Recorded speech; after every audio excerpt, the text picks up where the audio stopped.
Assalamualaikum warahmatullahi wabarakatuh. Nama saya Muhammad Husin. Langsung saja saya membacakan presentasi saya hari ini.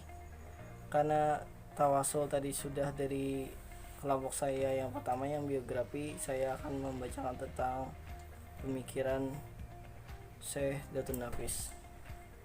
Jadi yang pertama, pemikiran Datun Nafis. Yang pertama, pemikiran tasawuf Syekh Muhammad Nafis Al-Banjari. Tidak hanya Syekh Arsyad yang menguraikan pemikiran tasawufnya, walaupun beliau dikenal sebagai sufi yang aktivitasnya banyak dicurahkan kepada syariat Islam, namun berbeda dengan Syekh Nafis Al-Banjari. Walaupun sama-sama dari Banjar dan hidup sejaman dengan Syekh Arsyad, namun beliau lebih memfokuskan hidupnya di bidang kesufian.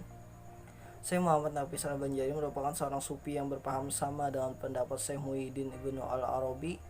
Muhammad Nafis juga memperoleh gelar Syekh Al-Mursyid, yaitu seorang yang memahami, mengerti, mengamalkan serta mempunyai ilmu yang cukup tentang tasawuf. Gelar yang menunjukkan bahwa ia mampu dan diperkenankan serta diberi izin untuk mengejar tasawuf dan tarikatnya kepada orang lain, yang kemudian ia tuangkan dalam kitabnya Ad-Darun Nafis. Selanjutnya, di masa Syekh Nafis gencar dalam menyiarkan Islam dan mencetuskan pemikiran-pemikiran beliau tentang tasawuf.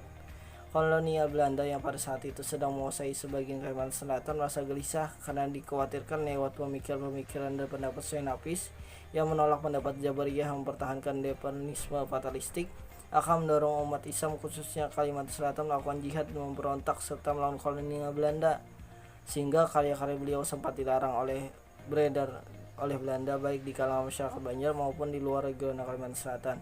Bahkan sebagian ulama pada saat itu dekat dengan Belanda mengeluarkan fatwa bahwa kitab Ad-Darun Nafis adalah bid'ah yang sesat dan menyesatkan.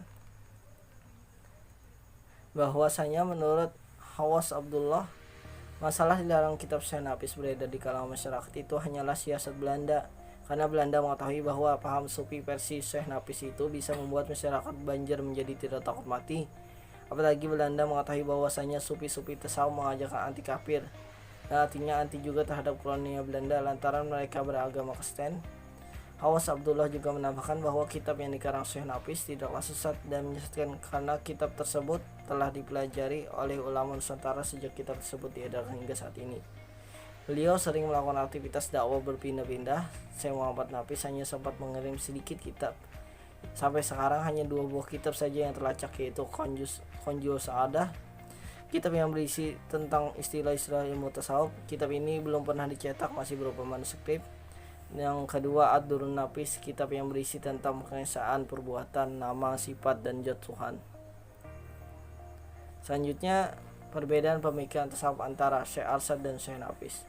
Setiap orang mempunyai pandangan masing-masing terhadap segala sesuatu yang ia ketahui, tapi tidak menutup kemungkinan juga memiliki pandangan yang sama dengan orang lain. Sama halnya dengan kedua tokoh ini, walaupun terdapat perbedaan, namun tentunya terdapat unsur persamaannya. Syekh Arsyad Al-Banjari dan Syekh Nafis Al-Banjari merupakan ulama sufi yang memberikan andil besar dalam penyiaran Islam di Kalimantan Selatan. Sama-sama dilahirkan di Martapura dan juga belajar di Mekah. Dikatakan juga keduanya tergabung dalam jaringan penyebaran Islam Nusantara bersama Al-Falimbani. Dalam pemikiran tasawuf Syekh Arsyad, ia tidak terlalu banyak mengungkapkan atau mendakwakannya kepada masyarakat. Hanya terdapat dalam salah satu kitab karangannya yang berjudul Kanjul Marifat yang membahas tentang tasawuf. Dalam pemikiran tasawufnya, Syekh Arsyad mengatakan untuk mengenal Allah yaitu hanya dengan marifatnya saja dan dengan selalu mengingat Allah melalui zikir yang telah ia uraikan tata cara yang dalam kitab tersebut. Berbeda dengan Syekh Arsyad, Kiai Haji Nafis lebih menggunakan pendekatan sofistik dalam menyebar Islamnya. Beliau mengatakan dalam kitabnya Ad-Darun Nafis bahwa untuk sampai kepada Allah diperlukan tahapan-tahapan atau makam-makam, diantaranya al-af'al, al-asma, al-sifat, dan al-zat. Kendati berbeda metode-metodenya dalam sampai kepada Allah, namun dapat ditarik persamaannya, yaitu sama-sama satu tujuan menuju Allah.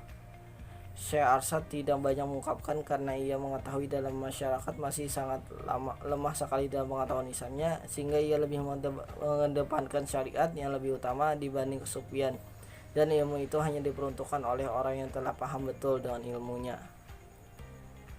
Itu saja yang bisa saya sampaikan. Saya memohon maaf apabila ada kesalahan. Akhirul kalam, assalamualaikum warahmatullahi wabarakatuh. Waalaikumsalam.